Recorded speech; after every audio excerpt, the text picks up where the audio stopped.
Assalamualaikum warahmatullahi wabarakatuh. Bismillahirrahmanirrahim. Tabarakalladzi nazzalal furqana ala 'abdihi liyakuna lil 'alamin nadhira.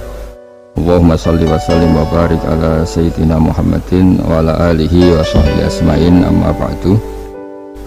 Yang sangat kami hormati staf khusus Menteri BUMN Bapak Arya Sinulinga. Ini ada Pak Aryo, ada Pak Bima, dan ada beberapa pejabat dari BUMN, juga teman-teman dari BUMN, semua pekerja, semua yang ikut menangani BUMN yang saya hormati. Di sini juga ada PJ Bupati Rembang yang saya hormati, Bapak Imam. Saya ini tidak tahu kalau Pak Aryo itu pejabat BUMN. Tahunya saya itu pengikut Gusme. Jadi ini bagian dari ya agak-agak kecelakaan itu. Jadi nggak mau khataman sendiri, nyuruh orang lain khataman. Itu khas pejabat itu. Jadi pejabat itu kalau punya karep itu biasanya gitu. Doa ya diorderkan, khataman juga. Ini makanya punya utang ini harus kapan-kapan khatam sendiri.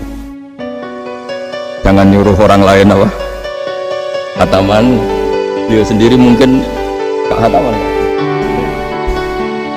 tapi ini memang khas kiai ya. Jadi ya, kalau di dunia khas kiai itu meskipun pejabat, kalau di depan kiai itu ya harus tetap kayak santri. Dia beberapa kali ke sini dan tidak dengan status sebagai pejabat, sebagai santri.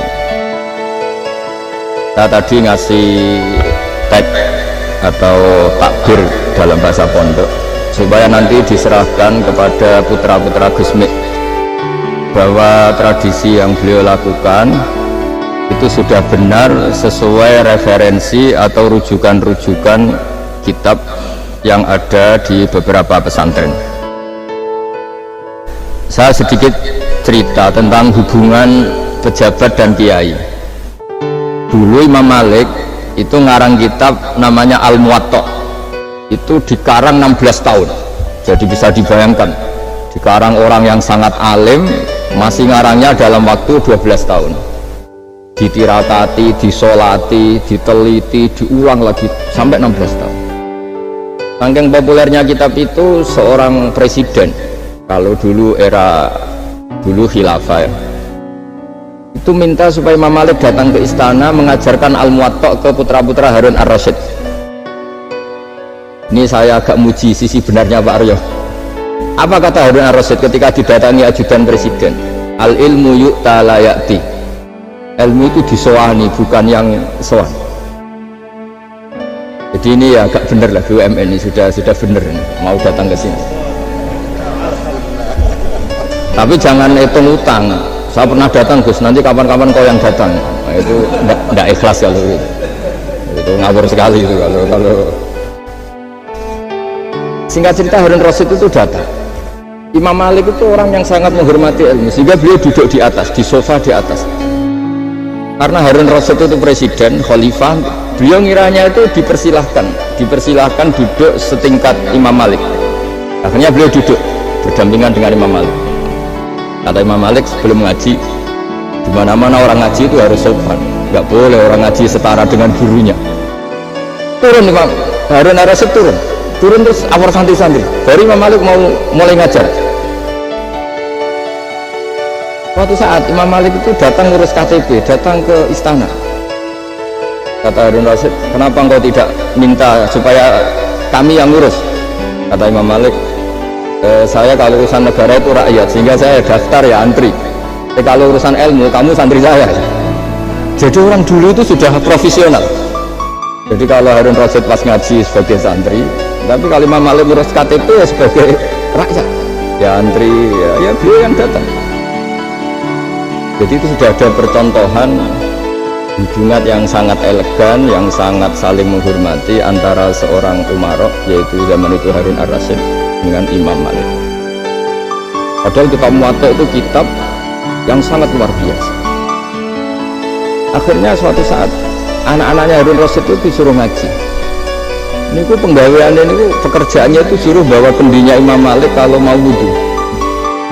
Karena suatu saat Imam Malik wudhu, yang mengucurkan air itu putranya Harun ar-Rasyid. Hanya dikucurkan ketika basuh wajah dan tangan. Pas Harun Rasyid lewat, dinasihati juga, Allah ghusal tato damaihi, harusnya kamu tidak hanya mengucurkan untuk wajahnya, juga untuk kakinya. Itu anak seorang presiden. Jadi betapa dulu itu harkat dan martabat ilmu itu sangat dihormati. Nah, kenapa demikian? Karena ilmu ini yang membentuk sebuah bangsa. Jadi kalau kita berpikir jernih ya, oke, kita ada BNN ya, polisi yang nangani narkoba, terus ada beberapa jabatan atau institusi negara yang bisa mengawal kecurangan, misalnya ada KPK, ada BPK dan sebagainya. Tapi tanpa masyarakat dibentuk kiai dan dibentuk norma-norma agama, itu capek. Mayoritas orang tidak mencuri, itu ya barokahnya dididik kalau mencuri itu dosa, kalau nanti masuk neraka. Sebelum ada KPK dan BPK, itu orang nggak nyuri ya sudah banyak, karena memang nggak nyurinya itu faktor agama, bukan karena takut KPK. Artinya tanpa agama, tanpa nilai-nilai norma, itu nggak bisa kebayang Indonesia. Karena orang nanti nggak maksiatnya atau nggak salahnya itu takut aparat, bukan takut Tuhan. Makanya kalau guyonan anekdot khas itu, ada orang melanggar rambu-rambu, ketangkep polisi. Kamu tidak tahu kalau ini larangan? Ya tahu Pak. Kenapa tetap melanggar? Karena tidak tahu Bapak di sini. Itu menunjuk polisinya. Itu khas Indonesia. Jadi kalau nggak melanggar itu karena takut aparat, bukan karena kesadaran hukum. Tapi kalau urusan rambu-rambu itu seperti itu. Tapi kalau urusan orang tidak zina, tidak maling, tidak korupsi, itu hampir mayoritas orang Indonesia itu karena takut azab Allah atau takut dosa. Hingga di desa terbelakang yang nggak terjangkau polisi atau di daerah-daerah yang sangat terpencil, itu perilaku leluhur, yaitu tidak nyuri, tidak zina, tidak apa, itu ya tetap jalan. Karena mereka memang dididik oleh agama. Hingga keinginan kita terbesar adalah bahwa sesuai konsep Imam Ghazali, al ulama wal umara tau'amani. Jadi ada sinergi lah antara ulama dan umara. Dulu biasa raja-raja itu ngaji sama ulama, tapi ulama juga biasa antri di kerajaan untuk ngurus administrasi negara. Jadi beliau-beliau ya bisa sebagai rakyat, tapi juga sekaligus sebagai guru. Karena beliau-beliau ini orang-orang yang bisa menanggalkan egonya. Lalu kenapa kerajaan dulu itu begitu kuat? Ada contoh paling populer dalam mengelola negara, yaitu Umar bin Khattab. Itu Sayyidina Umar bin Khattab, itu bajunya, jubahnya itu ada 12 jahitan, saking jeleknya itu. Jadi saking jeleknya itu 12 jahitan. Ada pernah seorang kiai yang cerita, ketika Baitul Maqdis itu ditaklukkan oleh pasukan Umar, itu beliau harus naik unta dari Madinah sampai Yerusalem. Karena kerajaan yang ditaklukkan itu membayangkan Umar itu seorang presiden, seorang khalifah, pasti wah. Itu ternyata pas sampai gerbang Yerusalem itu Umar itu yang nuntun unta. Karena ketika unta itu hanya satu, sama pengawalnya bilang, saya mau naik unta asal gantian. Ya 2 kilo Umar naik, 2 kilo ajudannya yang naik, sampai pas mau pintu gerbang itu pas giliran Umar yang nuntun. Kata ajudannya, kali ini jenengan yang naik saja. Enggak, saya enggak mau bohong. Dia yang disambut ya ajudannya, karena ajudannya pakaiannya lebih bagus dan Umar pakai tadi jubah yang berjahit 12. Jadi betapa orang-orang dulu itu ketika jabat itu malah tasawuf. Karena tadi dipandu oleh agama. Setelah itu ada beberapa sahabat yang usul, wah ada pesta gitu, karena ini hari kemenangan. Kata Sayyidina Umar, Inna Allaha ta'ala ayyara qauman faqala adhabtum thayyibatikum fi hayatikumud dunya wastamta'tum biha. Di antara kritik Allah kepada orang-orang yang enggak benar adalah jatah kenikmatan kamu sudah kamu habiskan di dunia. maka di akhirat sudah ada jatah. Maka kata Umar, astabqi thayyibati, jatah-jatah kenikmatan saya biarkan utuh, maka tidak saya nikmati sekarang. Nah makanya ini saya sekaligus minta sama BUMN, pokoknya gak usah lah ngundang saya, ribet. Selain ribet ya soalnya ngaji saja. Nah ini jadi kiai itu ya bingung, ya sering dihormati orang, dicucuk, kadang disangoni. Kalau kadang ya mikir, nak jatah pun tak terus piye. Makanya saya itu ya sering ngebis, ya biasa saja hidup saya. Karena saya tidak ingin jatah saya ini habis. Tapi kadang-kadang orang itu ingin berlebihan menghormati kiai. Saya berkali-kali bilang, ketika ada orang menghormati saya itu yang repot saya. Yang menghormati benar karena menghormati kiai, tapi kiainya yang masalah kan. Kalau tidak bisa ngelola hatinya jadi tamak, jadi. Makanya ini kan ya sudah, saya tetap sebagai kiai ngajarkan ikhlas. Makanya guyonan di kitab-kitab dulu, kalau ada orang cantik sowan kiai, itu kata kiainya, saya yang bingung, kamu melihat saya ibadah, saya melihat kamu masalah. jadi tapi kalau kiainya agak soleh ya enak, sama-sama seneng kan. Masalahnya kita ini soleh, paling nggak berusaha soleh ya. Jadi kalau Pak Aryo sowan sini itu dia benar, sudah sopan lah sama kiai, beliau pejabat sopan. Saya yang masalah kan. Misalnya saya ke Jakarta terus ingat Pak Aryo ingin difasilitasi, saya kan jadi repot. Makanya kemungkinannya kecil, kalau saya ke Jakarta tak hubungin itu kecil dan tidak perlu tersinggung. Saya selama ini ya sering ke Jakarta ya biasa. Saya hampir per 3 bulan atau 4 bulan datang ke pondoknya Pak Kures. Ya jarang hubungi pejabat.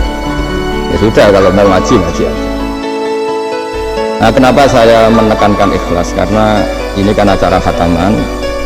Di antara pokok dari ajaran Quran adalah wa ma umiru illa liya'budullaha mukhlishina lahuddin. Jadi kalau sudah berani beragama ya kita harus ikhlas. Dan saya berkali-kali bilang ikhlas itu mudah, harus dilatih. Kita berkali-kali memberi analogi itu gampang sekali. Lama sekali kita bilang kalau yang putih itu putih. Lama sekali kita bilang yang hitam itu hitam. Itu tidak ada yang gaji. Kenapa kita mengatakan tembok ini putih? Karena memang putih. Kenapa orang mengatakan peci itu hitam? Ya karena memang hitam. Itu tidak ada yang gaji dan semuanya ngomong seperti itu. Pas Anda ngomong Allah itu Tuhan, minta masuk surga. Pas hubungan dengan Tuhan ini selalu tidak ikhlas. Padahal kita biasa ngomong hakikat ini ikhlas. Kita ngomong tembok ini putih ikhlas, ngomong peci hitam itu. Pas ngomong kalau Allah itu Tuhan, minta surga. Padahal bedanya apa? Hanya sama-sama ngomong, mengatakan sesuatu yang nyata. Jika saya berkali-kali bilang, dan ini akan saya kampanyakan sampai saya mati, di antara gejolokan Allah sama orang soleh, jadi orang soleh itu nanti juga digojlok sama Allah. Kenapa kamu nyembah saya? Karena saya ingin masuk surga ya Allah. Yang satu ditanya, kenapa kamu nyembah saya? Karena saya takut neraka ya Allah. Berarti kalau saya tidak bikin surga, tidak bikin neraka, kamu tidak nyembah saya. Ya udah gitu, Gusti tempat nyembah jenengan. Tapi kadung kelewat alasannya itu. Makanya saya itu tidak pernah bilang ke anak saya gini, kamu harus syukur karena bapak dapat pekerjaan. Tidak pernah saya. Kamu harus syukur bapak punya uang, tidak pernah. Nanti syukurnya nunggu bapak punya uang. Kalau nggak punya uang nggak bapak, ribet. Maka ini yang bupati, yang pejabat tidak usah syukuran bapak naik pangkat, bapak direktur BUMN. Nanti kalau enggak sudah pensiun, sudah syukurnya hilang. Nah, karena ini kan ngaji sama kiai ya, saya ajarkan khas kiai. Nah sampai sekarang ya tidak nikmati kebesaran nama saya atau apa, karena tadi memang harus dilatih. Kalau kita bisa mengatakan putih itu ikhlas, tanpa tekanan, tanpa imbalan. Kenapa pas mengatakan Allah Tuhan harus minta surga? Padahal Allah itu tetap Tuhan meskipun tidak menciptakan surga dan neraka. Nah dari pemahaman seperti ini para mufassir itu tahu kualitas kalimat fattaquni ya ulil albab, takutlah kepada saya. Jadi kualitas kata fattaqun naro sama fattaquni itu bagi orang-orang hakikat lebih takut kalimat fattaquni. Kata orang-orang tasawuf neraka itu nanti, itu pun kita tidak mesti masuk. Tapi kalau Allah sekarang pun sudah ada. Jadi kalau cara berpikir orang tasawuf gini, ini karena Pak Bima mesti gak pernah belajar tasawuf, karena belajarnya nyari uang gitu. Makanya ini tak ajari cari tasawuf. Tadi sudah tak gojlok, harus ngapalkan Quran ya. Kalau cara berpikir tasawuf itu gini, surga dan neraka itu muajjalah, itu nanti. Kamu nyembah Allah ingin masuk surga, takut menghindari maksiat atau takut sehingga tidak maksiat karena takut neraka. Dan surga itu simbol ridhonya, neraka simbol bencinya, sukhtunya Allah. Kata orang-orang tasawuf cara berpikir, Allah itu sudah ada sekarang, mulai dulu sampai sekarang Allah sudah ada. Kalau Allah sudah ada berarti Allah sekarang ya bisa berstatus ridho ke kamu atau berstatus benci ke kamu. Kenapa takutnya nanti? Wong Allahnya sekarang kok takutnya? Ya sekarang juga kamu harus amal tuh nakdan tuh cash. Allahnya ada sekarang ya ibadahnya harus ada sekarang. Makanya kata orang-orang tasawuf, andaikan Allah tidak bikin surga atau neraka ya saya tetap nyembah, karena surga itu simbol ridhonya. Bahwa surga itu nyata ada, ya nyata ada dengan segala fasilitasnya, itu nyata ada. Tapi bahwa surga itu tetap kamu masuk surga karena cari ridhonya Allah. Kalau Allahnya sudah ada berarti ridhonya sekarang sudah ada, harus kamu cari sekarang, jangan nanti. Jika kadang-kadang orang yang ingin masuk surga itu ya kelasnya kelas amatir. Masyhur itu. Ada seorang wali masuk surga, ketemu Allah, ditanya. Karena wali ini biasa mensyafaati murid-muridnya, ya Allah kenapa murid-murid saya tidak kelihatan sowan jenengan? Murid-murid kamu ingin masuk surga karena ingin makan enak, punya bidadari cantik-cantik itu di sana, tapi mereka lupa saya. Jadi akhirnya di surga tapi nggak ketemu Tuhan. Karena inginnya ya sudah trauma, punya istri jelek, cerewet. Banyak loh orang yang masuk surga itu yang agak kacau. Enak sudah surga, nanti di sana gak usah sholat, gak usah puasa. Jadi sholat yang sekarang udah ada problem. Jadi banyak itu orang-orang Islam yang Islamnya mungkin imannya amatiran. Wah enak masuk surga, nggak ada subuh lagi, nggak ada puasa lagi, bebas. Itu kan kurang ajar betul. Jadi ibadah itu dianggap problem. Bandingkan di cerita dunia wali itu, ada wali bertanya gini, ya Allah apa di surga itu ada sholat? Ditanya sama Allah, kenapa kamu tanya gitu? Kalau tidak ada sholat mendingan saya tidak di surga. Dia tidak bisa membayangkan ada kenikmatan di atas sholat. Nah kalau jinan kan nggak bisa membayangkan kalau di surga masih disuruh sholat.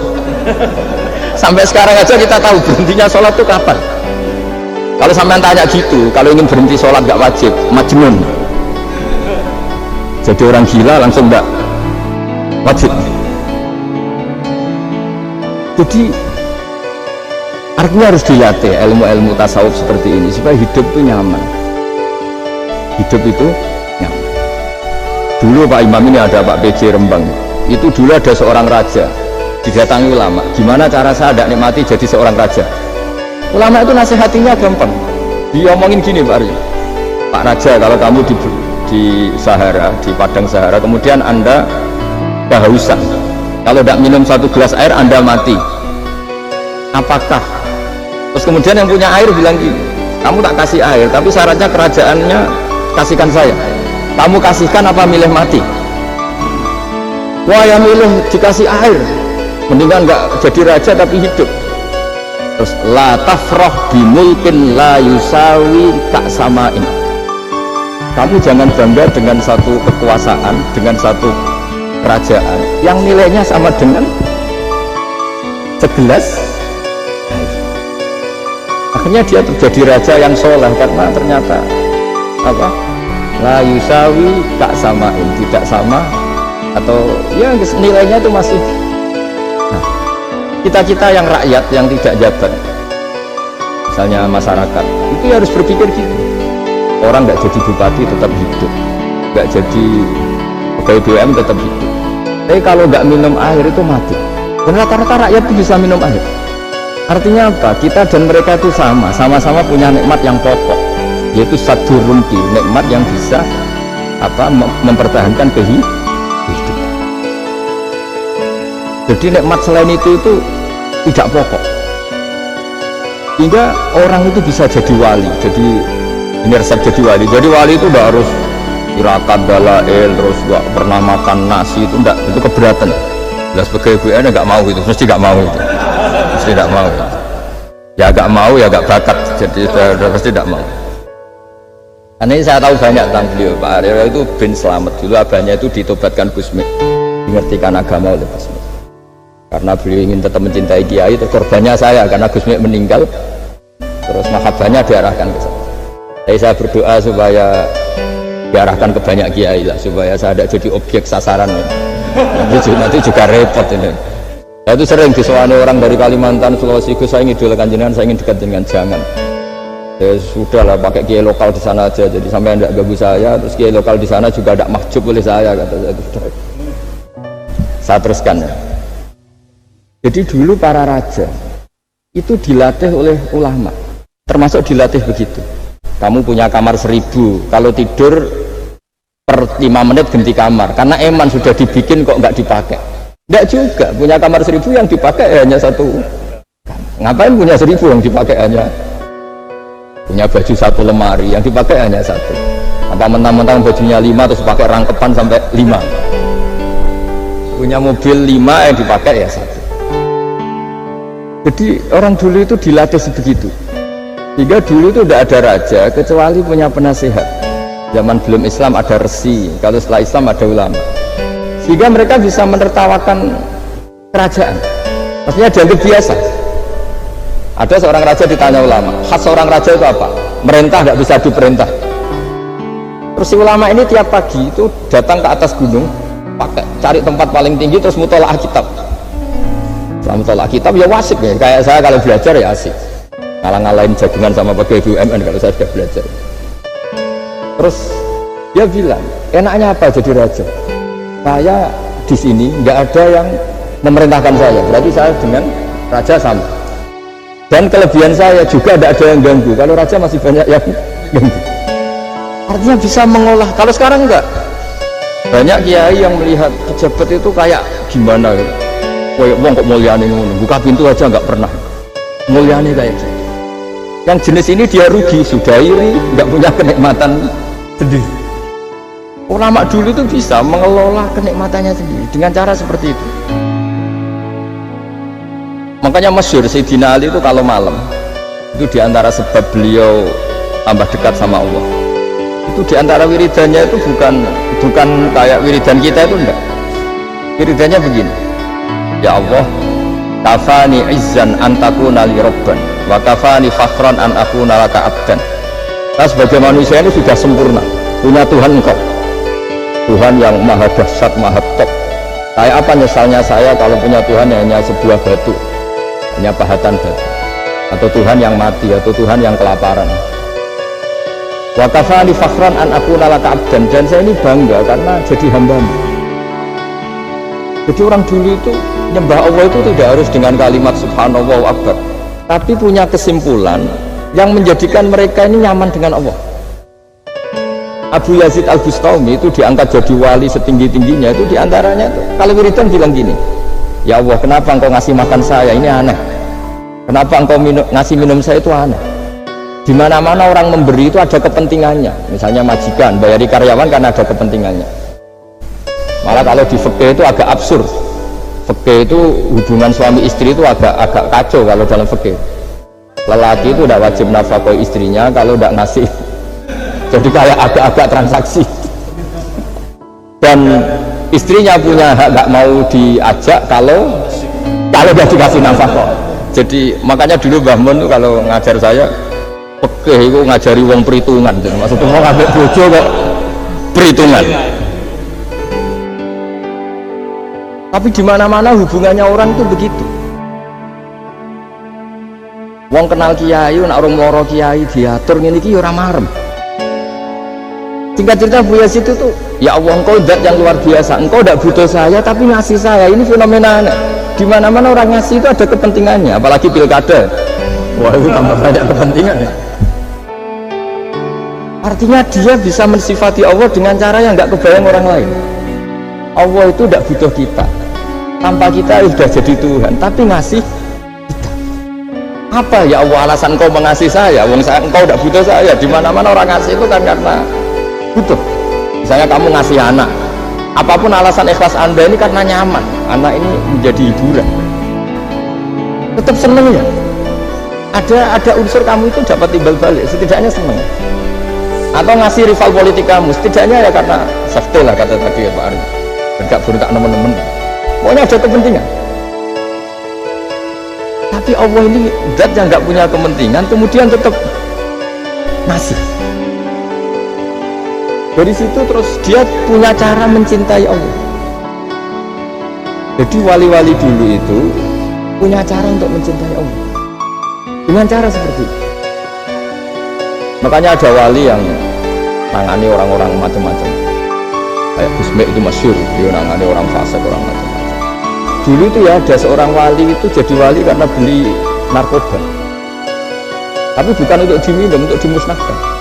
Tapi kalau sekarang nggak mungkin karena narkoba harganya sudah miliaran, triliunan. Kalau dulu mungkin. Jadi ceritanya itu kampung dulu kan terpisah-pisah oleh gunung, oleh apa. Singkat cerita si wali ini setiap ada bandar narkoba dulu pakai homer kalau dulu arah dibeli sama dia, dibeli terus setelah agennya pergi dilarungkan pokoknya dibuang begitu terus.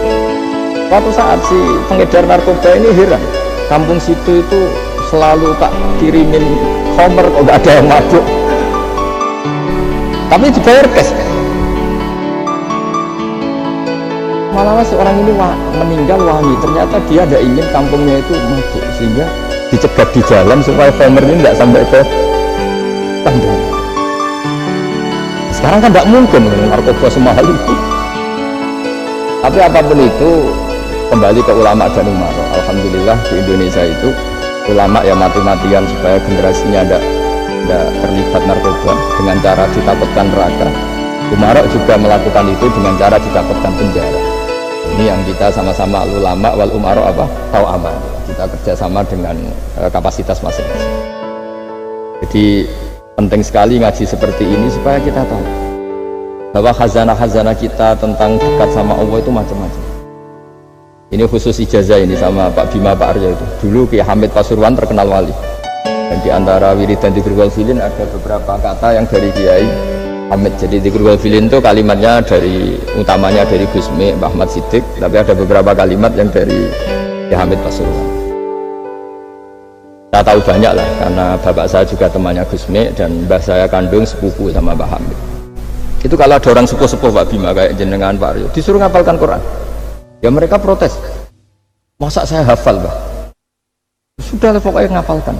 Ada yang 2 juz mati, 1 juz mati, karena ya sudah sepuh. Suatu saat ada ulama yang tanya, kenapa Pak Hamid? Biar kamu dalam perjalanan di dunia tercatat ini bercita-cita hafal Quran. Jika kalau mati berstatus man salaka thoriqan yaltamisu fihi ilman sahalallahu lahu thoriqan ilal jannah. Orang yang mati berorientasi ingin ngaji. Tapi kalau kamu tidak punya orientasi ngaji kan di otak kita andaikan direkam Allah. Coba hati kita andaikan direkam Allah.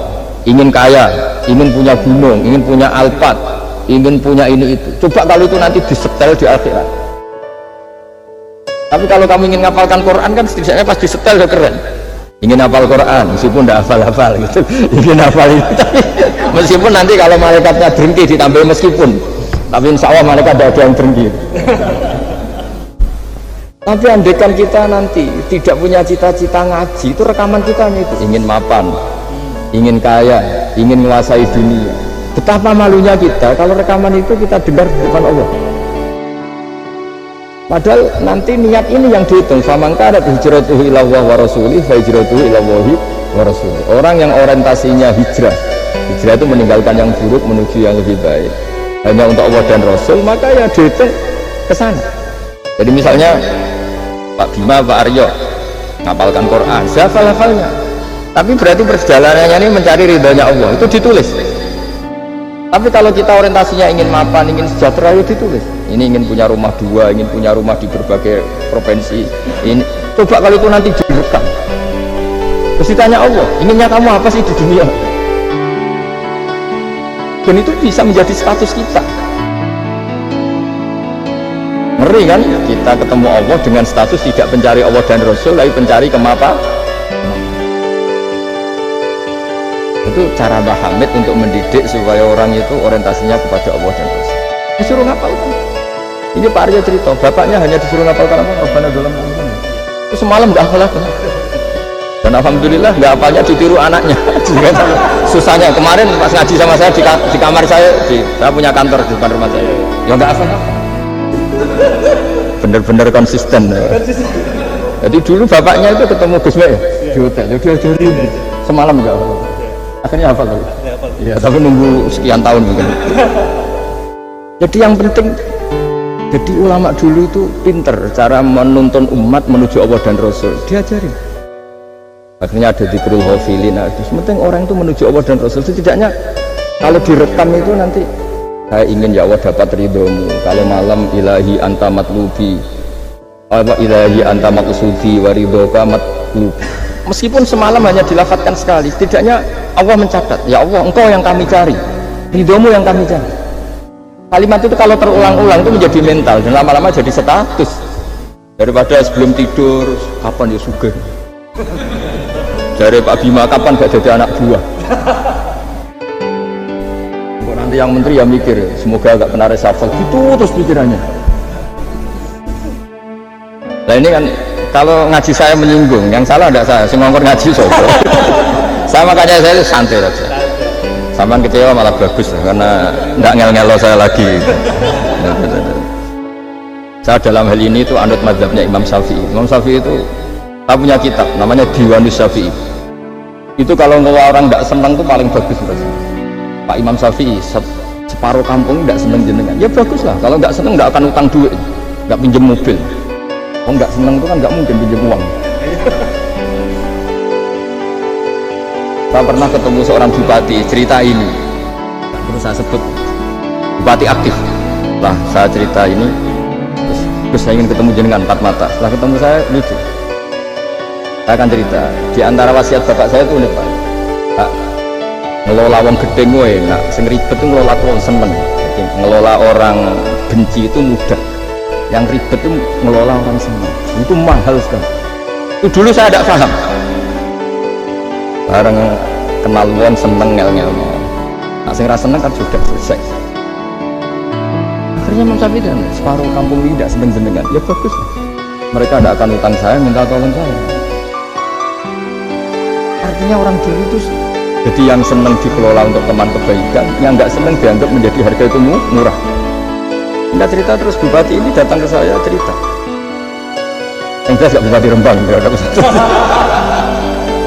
cerita di bawah beduk cerita iya rival politik saya ketika saya kalahkan itu selesai mitra politik nanti saya kira berber. Jadi orang dulu itu segampang itu mengelola kehidupan. Namanya yang seneng ya penting kita butuh mitra, yang gedeng ya nggak apa-apa lah. Barokahnya gedeng itu nggak ganggu anda kan, asal sing gedeng masih dukun santet ribet itu kalau nanti ketika Imam Syafi'i diceritani orang yang tadi nyium tangan jenengan, yang sama jenengan diluk hormat, di luar itu memaki-maki jenengan. Kata Imam Syafi'i, bagus lah, berarti saya wibawa, di depan saya ada berani. Terus seenteng itu melihat dunia. Jadi orang dulu itu, makanya mereka gampang jadi wali karena radhiyallahu anhum wa radu an. Jadi orang yang melihat Allah itu sudah ridho ya sudah. Nabi Musa itu kekasih Allah, kalimullah. Itu orang Israel, itu yang gedeng yang ngel-ngel, yang seneng yang ngel-ngel, malah paling ribet kalau ngadepi orang Israel. Kita cerita Nabi Musa itu bilang gini, ya Allah kasih saya ijazah, yang dengan ijazah itu orang terbungkam semua, tidak bisa ngeritik saya, tidak bisa mencibir saya, tidak bisa ngata-ngatain saya. Jawabnya Allah itu lucu, ya Musa hadza syai'un lam asna'hu li nafsi fa kaifa asna'u bika. Aku pangeran sing salah paham akeh pemen aku diterima nabi. Aku iku pangeran sing salah paham mbek aku akeh. Jadi saya ini Tuhan. Yang cara pandang tentang saya keliru itu aja banyak, apalagi kamu. Mestinya saya yang terbebas dari disalah paham. Karena Nabi aku itu pangeran, darani anak di bojo. Ono sing darane aku fakir, ono sing darane aku kikir, macam-macam. Orang Yahudi itu kalau rezekinya baru sempit itu bilang ini Tuhan kikir sekali. Sampai laqad sami Allahu qala alladziina qalu inna Allaha faqir. Artinya Pejabat juga gitu, kalau salah kebijakan juga dihujat. Ini tidak mensejahterakan rakyat. Itu kalau lapor Allah jawabannya gitu, kamu pejabat salah pahami ribet, saya Tuhan saja disalahpahami. Jadi orang dulu itu segampang itu ngelola hubungan dekat dengan Allah. Jadi pakai rasa. Jika Ki Hamid Pasuruan itu ijazah orang-orang sepuh, kadang dikasih wiridan, disuruh ngafalkan, nggak hafal-hafal. Tadi nanti misalnya mati kok belum hafal, statusnya ini penghafal wiridan, kan bagus. Daripada ngapalkan saya ingin punya rumah kayak yang di Singapura, berarti Anda menghafalkan bentuknya, pernak-perniknya. Bila perlu Anda menghafalkan nomor arsiteknya siapa. Masa Anda hafal tentang cari ridhonya Allah, hafal bangunan milik orang lain, dan bayangkan punya. Kalau Anda mati pas seperti itu, berarti tujuan kamu ya untuk seperti itu. Itu famangka ada hijratuhu ila dunya yusibuha aw imra'atin yang tihuha fa hijratuhu ila ma hajara ilaihi. Jadi nanti kita mati itu distatuskan sesuai komitmen kita ingin apa, itu status kita. Jadi kalau kita ingin punya rumah mewah kayak yang di Singapura, kayak yang di Amerika, kayak di Eropa, itu terekam di otak kita. Terus kita ngapalkan arsiteknya namanya siapa, itu di rumah mana. Terus kita angen-angen ada arsitek yang kita bawa ke sana supaya niru. Untuk kita loh, untuk pribadi, nggak tahu saya kalau nanti untuk negara, nanti kita dibantah BUMN. Untuk negara gimana? Mungkin masih mendingan kalau untuk negara. Kalau untuk pribadi, enggak cerita akhirnya kiai-kiai dulu tuh bikin gerakan hafal Quran sama orang-orang sepuh yang jelas secara lahir enggak akan. Tapi butuhnya adalah ini sudah punya perjalanan menuju ini yang nanti menjadi status. Jadi misalnya Pak Imam ini PJ Rembang beberapa kali ngaji, satunya gitu. Ini ngaji sama Gus Baha, ini ngaji sama siapa. Ditulis, dan itu statusnya karena keinginannya memahami itu.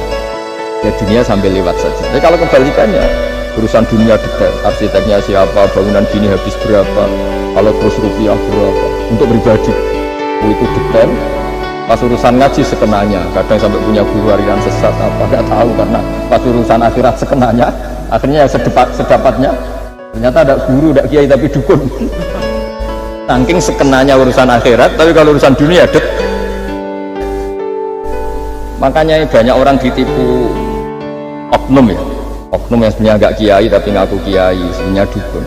Itu saya kadang ya senengnya itu betapa mereka diingatkan urusan dunia nggak pernah ketipu, urusan akhirat ketipu. Jadi apa, urusan dunia detail, urusan akhirat nggak detail. Sampai dukun bermacak kiai saja sudah bisa nipu. Sementara kontraktor asing yang mau nipu tidak bisa karena dia ngerti detail jejak rekamnya apa gitu. Tapi kalau nyari kiai kenanya ini tidak nyindir, ngomong fakta. Cobalah itu diangen-angen lagi. Terus ini yang terakhir, ini khusus pada teman-teman saudara-saudara kita yang nangani khatamannya Gusme. Tadi ngasih naskah ke Pak Aryo supaya sampai ke beliau-beliau. Saya yakin beliau-beliau sudah punya, tapi supaya ini tambah mantap bahwa kita saling menguatkan. Ini saya baca ya, ini kitab yang dipakai referensi tim lajnah penerbitan mushaf Arab Saudi dan seluruh dunia, termasuk saya. Jadi tradisi khataman kita, tadi kan kita bicara khataman.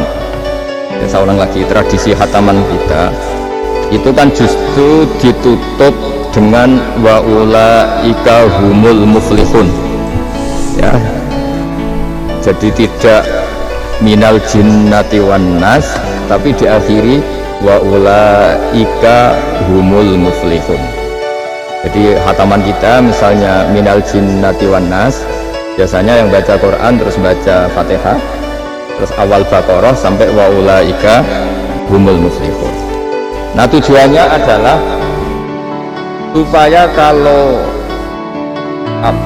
khatam itu memulai lagi ya. Kalau langsung An-Nas minal jinnati wan nas berarti dia bangga dengan berakhirnya baca Quran. Pertanyaannya, dengan Anda ketemu Allah, seneng ya jagunganmu aku sebar, betapa buruknya kita jadi hamba. Kayak kita dulu ketika ngaji, nah baru hore ngajinya wis bar, berarti yang guru problem. Makanya bangsa Indonesia itu ya agak lambat pinter karena sekolah juga ada problem. Pas masuk merengut, waduh sekolah. Pas bubar seneng, waduh sekolah. Jangan-jangan kita sholat juga gitu, anak azan, waduh azan. Jadi ini belum makam wakur roto ini sholat. Padahal kita orang baik itu menikmati sholat. Jadi utama suka ilmu ya menikmati pelajaran, enggak ini pelajaran bareng guru. Waduh, udah gitu matematika lagi. Waduh. Nah, kita baca Quran harusnya asik karena di situ munajat sama Allah. Ketika selesai harusnya nyesal. Waduh, baru asik sama Allah kok sudah selesai. Dan Allah punya alasan untuk menyalahkan kita karena kita misalnya baru seneng-senengnya pacaran misalnya kan tidak mau akhir. Kenapa pas seneng Allah seneng berakhir? Nanti kalau kamu ditanyakan gitu tidak bisa jawab. Nah, pakai analogi itu makanya jangan pernah merasa akhir kalau baca Quran. Minal jinnati wan nas, terus baca Fatihah terus memulai lagi. Maulaika humul muflihun. Sebagai bukti ya Allah ini khataman sementara, tapi saya akan berlanjut lagi, terus dimulai betul. Jika ijazah kiai-kiai kuno kalau orang haji atau umroh itu supaya kuat haji lagi, kalau ijazah kiai kuno itu sederhana, disuruh ngomong gini, Ka'bah, ini saya mau pulang, miliki rumah, nanti kesini lagi, kayak gitu, sudah Pak. Jangan setelah selesai ibadah haji seneng karena mau pulang, berarti ibadah dianggap problem, rumah dianggap segala-galanya. Jadi itu ada filosofinya. Nah, ternyata tradisi seperti itu mudawan. Mudawan itu dibukukan. Ya saya baca ini di kitab Ghaithun Naf'i karangan Imam Waliullah As-Sofakusi. Saya baca saja. Nanti yang ngerti bahasa Arab biar diartikan sendiri, yang nggak ngerti nanti saya bantu. Takmilun. Ini khusus para hafid tadi yang ikut khataman, mohon didengarkan. Takmilun fi masaila tata'allaku bil khatmi. Al-ula sabatan nasu anil maki min riwayatil bazi wa kumpul wa ghairihima annaman qara'a wa khatama ila akhirin nas qara'a al-fatihata ilal muflihun min awalil baqarah wa sa'al amalu bihadza fi sa'iri biladil muslimin. Jadi mulai dulu kalau orang khataman itu ya An-Nas, Fatihah, terus wa ulaika humul muflihun. Dan cara seperti itu wasa al-amalu bihadza fi sa'iri biladil muslimin. Semua negara dunia ya sama seperti itu. Hanya tradisi yang dilakukan bapak saya sampai semua guru-guru kita, guru Quran, termasuk yang di Jantiko dulu, sama si dulu namanya Jantiko, lama-lama mantap ya. Itu sudah benar itu. Jadi mungkin teman-teman sudah melakukan tapi nggak tahu filosofinya. Ini saya bantu. Filosofinya adalah supaya kita tidak merasa mengakhiri baca Quran, tapi sekaligus memulai. Kalau nak kue niat ngakhiri tenan itu seakan-akan kan baca Quran itu problem. Terus ketika berakhir kita senang. Sholat juga gitu Pak Imam.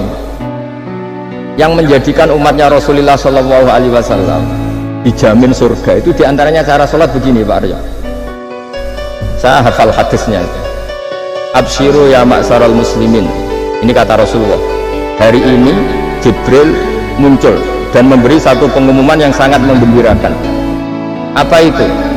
Umatku berstatus, ya ini kata malaikat Jibril. Umatku berstatus mereka itu fa'alu faridotan wantadharu ukhra, melakukan satu fardu selesai atau addu faridotan wantadharu ukhra. Jadi misalnya tadi saya sholat subuh, status saya ditulis oleh malaikat Jibril, Pak tadi sholat subuh, dan ketika saya ditanya, Pak kok ijak urip sampai jam 10, jam 11 ngenteni habis sholat duhur. Ketika sholat duhur selesai, orientasi saya ngenteni sholat asar, begitu seterusnya, hingga statusnya umatnya Nabi adalah addu faridotan wantadharu ukhra. Komitmennya adalah melakukan satu fardu dan menunggu yang wah. Berarti kita dihimpit di dua kebaikan. Kebaikan sudah kita lakukan dan kebaikan yang lain kita sekarang ngasih anak yatim. Di hati kita juga ingin mengasih lagi. Ngasih orang miskin juga gitu. Itu juga kebaikan-kebaikan yang lain. Juga kita dihimpit di dua apa? Kebaikan. Kebaikan yang kita lakukan dan kebaikan yang kita angankan ya, atau kita cita-cita. Ya sudah begitu. Jika dengan cara seperti itu orang Islam itu nyaman. Bayangkan kalau kita berstatus punya rumah dan punya rumah lagi, ingin punya mobil lagi, berarti satu itu minat dunia wa ilat dunia, minat dunia ilat dunia. Itu kalau pas mati, pas khayalnya begitu, Allah posisinya di mana? Ya, ini sudah siap ya, setor ya, Ataman, siap Pak Bunga ya? Ya, siap. Sampai berapa juz rencana? 30. Sampai 30 juz apa juz 30? Juz 30 dulu. Juz 30 dulu. Jadi sampai segitunya guru-guru kita memandu, makanya terus dilatih dzikrul ghafilin, dilatih apa supaya kalau kita biasa pergi kembali, misalnya rombongan kembali, mungkin kita istighfar. Buat sekali-kali rombongan datangin khataman Quran, datangin acara-acara, sehingga ada perbandingan. Nah, setidaknya saat kita salah itu tidak status, tapi zallah, bawaan manusia. Tapi status kita adalah faman kana hijratuhu ila Allahi wa rasulih fa hijratuhu ila Allahi wa rasulih. Nah, kemudian kenapa itu menjadi perilaku masif di seluruh dunia? Kalau khataman justru ditutup oleh awal Baqarah. Kan agak aneh khataman kok ditutup dengan permukaan atau permulaan. Ya. Itu terus beliau ini di beberapa kitab diterangkan anna rajulan qala ya Rasulullah ayul a'mali afdalu. Amal terbaik itu apa ya Rasulullah? Qal alaika bil halil murtahil. Terus wa ma halil murtahil? Qal sahibul qur'ani kullama khalla irtahala. Amal terbaik itu adalah amal setelah selesai ingin melakukan lagi.